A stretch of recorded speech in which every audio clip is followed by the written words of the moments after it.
buka cuma satu. Habis itu kan didobrak, itu pintunya kan sampai gini pecah kacanya. Terus di sini Itu bisa dia. begini gimana?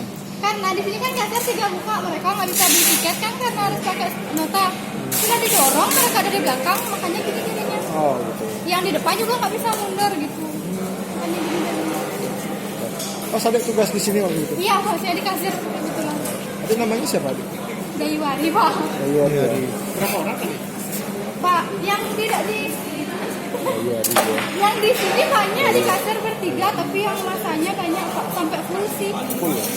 Kalau sampai masuk-masuk mereka ke kitchennya kita sampai lewat sini. Masuk Nggak, ke Terus yang rusak apanya? ini aja sih bagian kasir. Itu pintunya juga gini, apa namanya, pecah kacanya. Katanya ada yang lempar meja ya. Iya, nggak ada yang naik sampai ke sini Pak. Ini makanya plafonnya kita sampai kayak gitu. Untungnya TV-nya nggak diginiin sih. Ari siapa? Dayuwari. Ayo Ari Iya. apa dua belakangnya? Jadi waitress. Terus. Ya, terima kasih.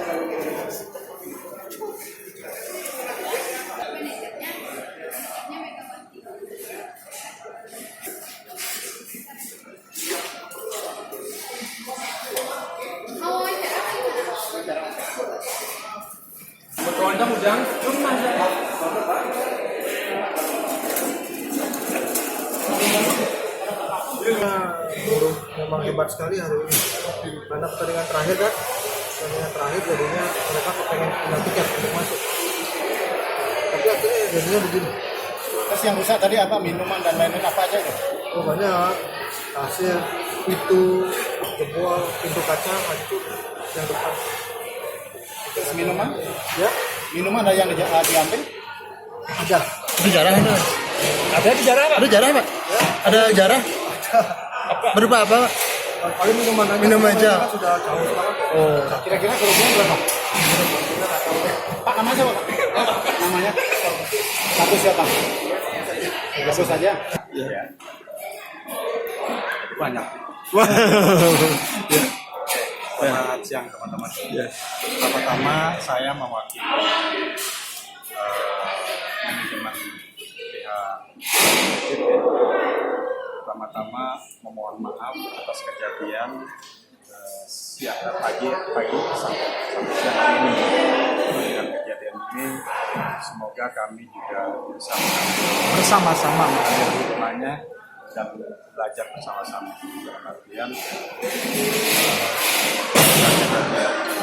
Bali Cafe ini ya,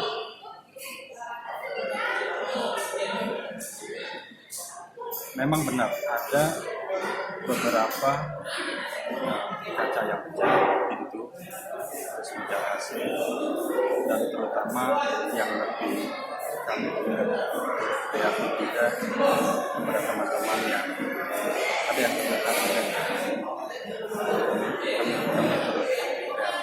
Mudah-mudahan lukanya itu tidak serius. Ada beberapa yang memang sudah dilarikan ke rumah sakit Siliwangi. Kabarnya nggak terlalu parah. Mudah-mudahan nggak terlalu parah. Dan juga ada teman-teman dari tim medis di stadion juga sudah diobatin ya. Sebelumnya nggak ada permintaan pengamanan ke polisi. Sudah. Makanya sebenarnya kan gitu. Sebenarnya kan loket itu penjualan dibukanya tuh harusnya jam 12 ya, betul kan? Ya. Tapi dari jam pagi jam 8 sudah pada. Betul. Dari pagi ya sudah banyak yang nunggu kan, ya. Dengan ketidaksabarannya, ya kan. Kami juga sebenarnya kan kepengen ya ada komitmen juga gitu ya. Tapi ya sudahlah. Akhirnya teman-teman juga yang merasa nunggunya terlalu lama kepingin bahwa itu langsung dibuka, ya akhirnya ya beginilah kejadiannya, ya kan. Kalau seandainya tadi